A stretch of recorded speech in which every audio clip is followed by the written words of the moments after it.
already 2 minutes late. Oh, hello, good morning, everybody. Welcome to the Starting Your Own Business show. I'm Sam Acton of Domestic Angels. This is Liz Povey. David is running late. Don't know why, but we shall find out. So thanks ever so much for joining us today. Thought we'd kick off the day by hearing about what Liz has been up to. Liz has been talking to a number of people who want to go into business and finding out about their stories, their whys, and yeah, I mean, the word why is really, really important here. Why would you want to go into business? Why would you want to go into business with somebody else? Why would you want to do it on your own? And, you know, it's an exceptional word that's very, very powerful, that gets to the bottom of a lot of issues. So, Liz, during the last couple of weeks, you've been talking to people who potentially would like to go into business. Have connected with Domestic Angels as a result. What sort of whys have you heard, and what have been the really powerful ones? I think mainly it's probably been a change of life, a change of their circumstances. Yeah. People wanting to take more control, people wanting to understand the business better, and possibly why choosing franchise as well is because they probably haven't got the experience needed to set their business up by themselves, and maybe want some support. Oh, okay. So did that conversation come about? So there was, you know, that's why I would like to talk to you in particular. Absolutely. Oh, okay. And is there any particular aspect about business organizational structure or that they want to see within a franchise offering that makes them feel safer or better supported? Yeah, I think there's definitely because the franchisees has the support already set in place for business meetings, business chats, the HR side of it, the financial side of it, the software side of it. You know, people might just go and think they can do one area. You know, they're good at one area, but I have no idea about this other area. So that's why they're eventually coming to us for that support.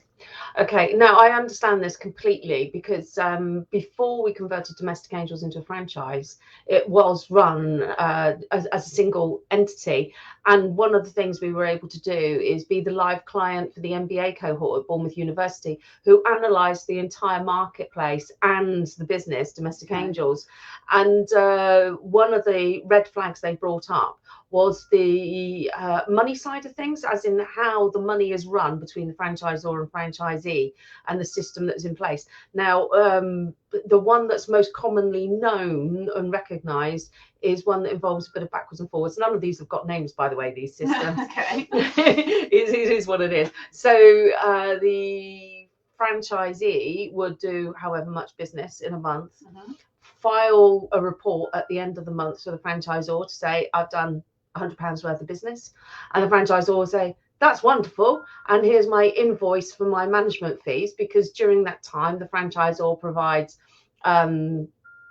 different services, and also you're retaining that knowledge base and that contact. So say it was 10%, so thank you very much, you earn £100, here's my invoice for 10%, so for £10, and then that invoice would then need to be paid by the franchisee to the franchisor, and that can be a protracted experience. It might take a month, might take 2 months, but also that it's got a lot of weaknesses in it for both the franchisee and the franchisor. For a start, it really requires the franchisee to have a knowledge of bookkeeping to be able to calculate that they have actually made that £100.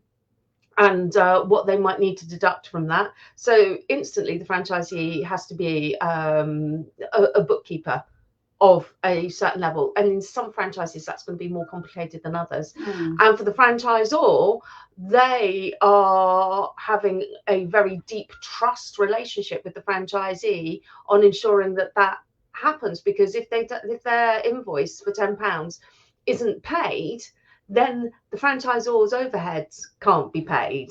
That might be salaries or phones or a marketing campaign. And so there's jeopardy on both parts.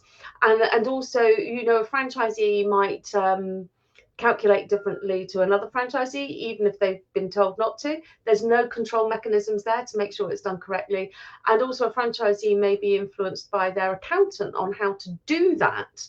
And so if you've got 100 franchisees, they might have 100 different accountants, and the accountants might not be really savvy in the franchise market and understand what's involved in that. So lots and lots of jeopardy.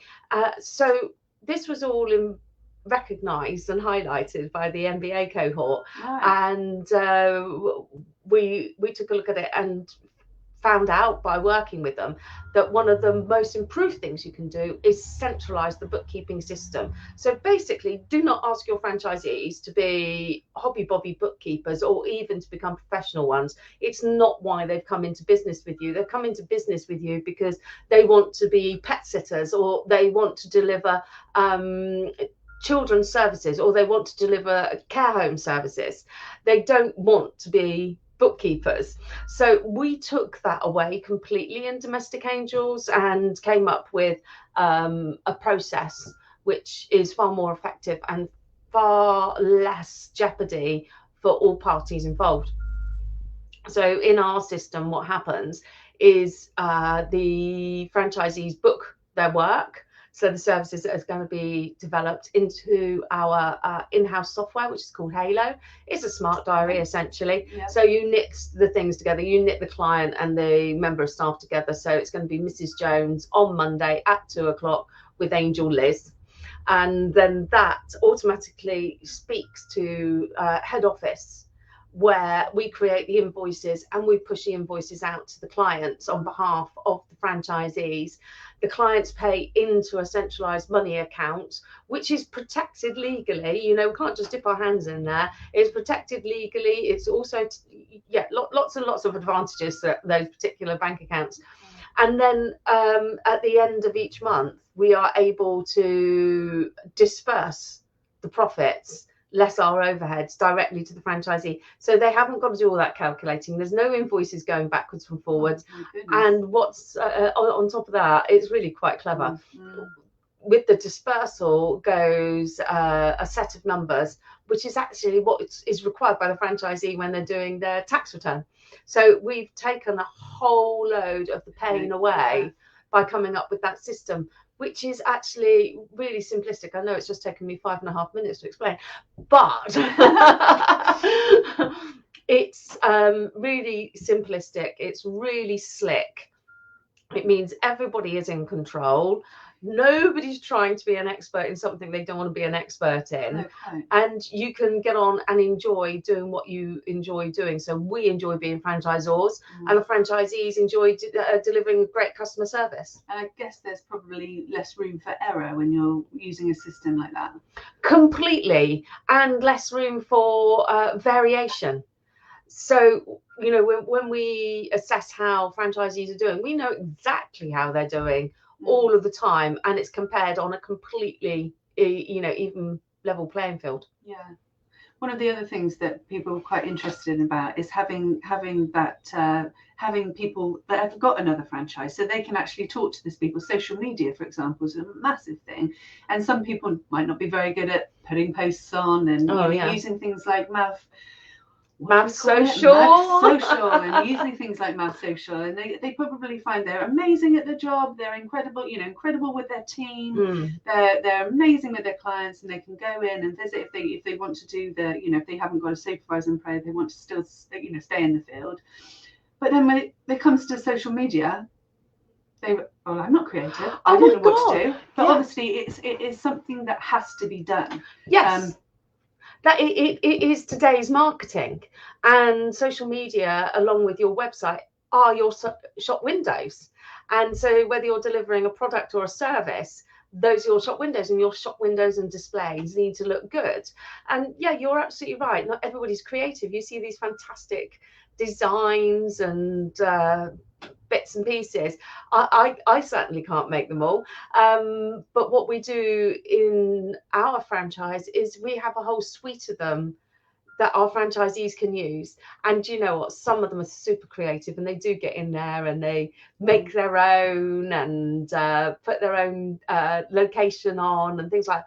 That's absolutely fine. But there's also a really great range that you can use if you're not feeling quite so courageous or quite so creative. So you've always got a good supply of marketing. And also we encourage our franchisees to steal with pride from each other. So if you see one of the creative ones has done something fantastic, use it and use it in your marketing as well, on your social media platforms. Make your life easy. Just don't make it difficult. There's absolutely no need for that. You know, that's another thing when you're running alone without the franchise behind you. When you're running it alone, you can feel like you're up against everyone. You're constantly in competition. You don't, you know, there's no one really, your friends and family, but there's no one there to really support you through those things. Whereas when you become part of a franchise, you are becoming part of a supportive family. Yeah, absolutely. Because for the one or two people who are fabulously creative at getting new posts and things that are engaging and imaginative and hilarious, there'll be somebody else who has a talent in another area, which might be resolving disputes. But you know, so everybody can help each other and share, and that way you are part of something that's much stronger. So you're in business for yourself, but you are not by yourself. You're not alone. No. Yeah. And I think when you say about the disputes, and obviously in business, it's not going to be just all the clients aren't going to be amazing. You know, you are going to come up against hard times and tough clients, and to be able to have that experience behind you. It's not your experience, but it may as well be your experience because you have someone right there behind you that has done it, seen it, dealt with it, seen the results and got through it. We absolutely, and we've got a wealth of experience in head office of what happens in the business because we ran it for so many years before we converted it to franchise. So that experience is there, but it also, more importantly, exists amongst the franchise family. And the reason I say that more importantly is because, you know, it's a few years ago since we converted the business to a franchise. And so, you know, that experience you have at the coalface varies every single year. Essentially, there's going to be a load of stuff that's exactly the same, but there's going to be variations and evolutions. And so it's really important to draw on the fellow franchisees' experience and what they've got to say. What does it feel like for them these days in 2021? That would have been maybe very different to how it felt for me in 2015. So you have to recognise that. You have to be honest. Do you think that the people that you were looking at coming on board with you then are very similar people to their wants and their needs to the people that are potentially coming on board now? No, I don't. I think we've had quite a shift in terms of society. That had been a long time coming. It was first really noticed in 2008 when we had the financial crash, where we saw, and this had already started happening, but you saw a particular shift there where people started to value time over money more so than anything else. So we'd had a long run of materialism, and people started to plant vineyards and open cheese shops, start making cheese and doing what are 21st century cottage industries. And they were very much clustered in certain parts of the country, which were kind of like the elongated commuter belt. So somewhere that was maybe 2.5 hours outside of London. So people were like, I just don't want to do that traveling anymore. They were often people who were had been doing the traveling and got a long way through their personal finances, mortgages, for example, and just felt they were in a strong position and able to start doing things. And that was kind of gathering a pace since 2008. It was getting more and more popular. People were taking the step. But as a result of lockdown, that has exponentially increased. So whereas potential franchisees back along might have been people that definitely just wanted a franchise in the franchise sector. That's what they knew about. And it has been quite a closed community. Now it's open for much bigger business. More people know about franchises and understand that it's not just a Disney film franchise or a Eastern Coast Railway or something like that. It's about something that's more than jacket potatoes as well. It comes in so many different forms. And so you now have this bigger amount of people who, as a result of going through the pandemic, want to prioritize time. And they want that time still. They enjoyed it through the pandemic. So why am I doing this commute? Why am I working for somebody who wants me to work all those hours and I feel restricted when I could do it for myself, basically? And realize that as a result of working from home, that they do have that self-discipline, that it is possible, and that there's a huge amount of advantages to working for yourself and working from home. It creates a whole different family life. So there's been a lot of eye-opening, awakening. Yeah, and you did think that that's probably just recently from the COVID situation. Has it become, do you think, more accessible for people? Has there been a lot more promotion for franchise, do you think, up from 2008, you say, to now, or is it just... Yeah, I think the image and perception of franchising has changed dramatically, and that's a good thing. Why do you think it's changed so much? What was going wrong with it before, do you think, to maybe now? Are they giving more franchises, giving people more control? Was it a really controlled environment before, where you had to do as you were saying, and now people can be more creative? No, I think what it was exclusive. In that it was only if you were part of the old, it's an unfortunate phrase, the old boys club, that you belonged, and it was all about using only consultants within that club, suppliers within that club. So it was constantly going in on itself, and so it didn't look outside and didn't see what was going on. And what happened is that myself in particular, along with a number of other franchisors, converted their businesses to franchise without participating in that club, and have grown without participating in that club. And as a result, the club has had to start looking out and change its attitude and change the way it's moving forward. And certainly with the British Franchise Association, the current CEO, Pip Wilkins, has worked hard at this. She could see very much so that the previous inability to look outside and be inclusive had heavily restricted their ability to understand what was going on, and made the BFA actually very, very vulnerable. So I think there's been a big shift there, in that, there's been a whole bundle of us franchisors on the outside disrupting the marketplace, and that's doing everybody a lot of good. Do you think social media has something to do with, the growing social media? Definitely, because otherwise we wouldn't all know about each other and be able to share the good news. So we're all tech savvy. We all use tech heavily, and also we're not afraid to do the job ourselves. We're not afraid to do the conversion to franchise ourselves. We're not afraid to invent new processes and systems. We don't feel the need to be wholly compliant to be a member of the club. We are really happy to do what we need to do for ourselves and the best for our franchisees, and that's shaken the industry up. Oh wow, okay. So the best thing that what questions would you look for somebody to ask if they were coming into the industry? What would be good questions that they need to ask? Someone was saying about this the other day, about how they didn't know what questions to ask, but they're very interested. And would you worry if someone just was solely worried about the finance, or would you worry if someone's solely about what they got? Or so this is the you don't know what you don't know situation, isn't it? So I think that's where I want to go, but I don't know how to ask a question because I don't know anything about it to ask a question. Well, okay, first of all, don't ask a question. Just get involved. Listen to shows like this. Join in our bite-sized sessions that are about to start week after next. We'll tell you a bit more about that in a moment. And find out some things, just do a lot of listening, and then the questions will come to you because it will become more and more obvious.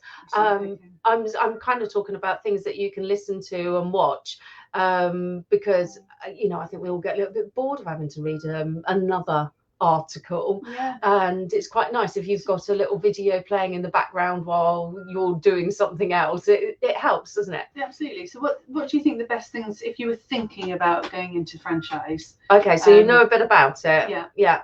What would be the best things to read?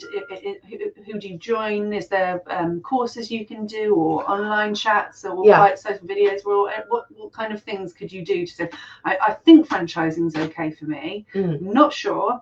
Where can I get more information? Okay, so the British Franchise Association do have a course available, which is free of charge. I'll see if I can put a link in the comments below. So that would be a good place to start.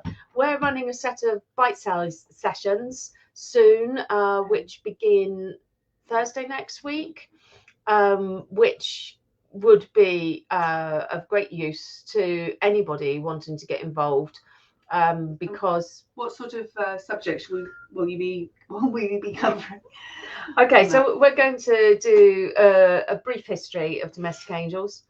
We're going to talk about what makes a great franchisee, and what will a franchisor do for you as a franchisee, and then a brief Q&A. Now, this is going to be 30 minutes. It really is a quick 30-minute go for it gig. Right. So it won't take anybody long. It won't take up much of your time. So you can literally just dip in, do it, and go. So this is going to be on Thursday next week. There's a lunchtime session and an evening session. So and how would we join that? Oh my goodness, I need to put another link in the end. So yes, I'm looking up here thinking I can do links while I'm talking. So yeah, I'm trying to think, where would they find it? Is on our Facebook page? It will be on our Facebook page, yeah. And we're going to send, if you're, well, with MailChimp, we'll send it out on that as well. Yeah. Facebook, LinkedIn, it will be on. It's on Google My Business. It's in lots and lots of different places. So I'm going to try and pop a link up here whilst I'm talking to you. So Liz can talk to you now about the kind of people you're hoping will come along to that. Yeah, I mean, the most interesting chats I've had with people are people that are already doing something, people that aren't just, you know, they're ready to go. You know, these people are really excited about doing something. They're just not sure. And like I say to you, that they're really confident in one area but just need a little support in the other areas. They're also extremely interested about when you say you're going to take the bookkeeping, the payroll, you don't have to worry about anything, because we just sort of, we've got the halo, which is incredible. And when I've spoken to people about that, they think they're going to have to write all this stuff for themselves. Well, they really don't have to. It just makes them feel more comfortable about going into business themselves. So that's the link. Yeah, that's the link going up. I've managed to pull that one off. Yeah, okay. So it's people who are already thinking about it. They're already well, they've been doing things in the past, and they've taken some time out, whether it just because of COVID or because they've got children that are now at an age and they feel like they're ready to do something. Or there's a whole host of other people. A gentleman just, he just wants a complete change of career, wants to work from home, is interested in running a team. He believes that the sort of holiday homes, holiday lets are exploding in this country. He's seen an opportunity and he thinks it's brilliant for him. So, it's all sorts of people, but definitely motivated and exciting. You can tell when you pick up the phone and someone's excited about, Yeah, and that's really, really important, because it's like it means they're already visioning being successful in that role, which means they have a positive mindset, good achieving mental attitude, and at the end of the day, that's going to be a key aspect that we're going to be looking for, because it's what makes people successful, along with all of the other bits around them, because they actually believe they can achieve. Like, they need to make the right choices, and we hope to be part of the right choices for a number of people, but they also have the mindset where they know they can achieve. They just need to work on how to achieve, and that is really, really key, and you can hear it when somebody's talking. Yeah. Okay, right. So we've put the link for the bite-sized sessions in there. It'll take you through to Facebook, to the events, and in there will be the Zoom links. You can choose from either the lunchtime session or the evening session. Please do join us for either or. I said it's only going to be 30 minutes. It's very, very quick tour. It is the first of 4 bite-sized sessions that we're doing. The second one will be Meet the Franchisee. Probably first thing in the new year, because I think otherwise the date will clash with Christmas, which may not be so popular, but hey, maybe it will be. We'll let you know in due course, but please get a note of that link and stick the date in your diary, or contact Liz and let her know that you want to be on the guest list. Right, thank you very much for listening today. That's been a fantastic chat. I hope you've all learned something from there. Don't forget to send in your questions if there's anything in particular we can help you with, and thanks so much for joining us.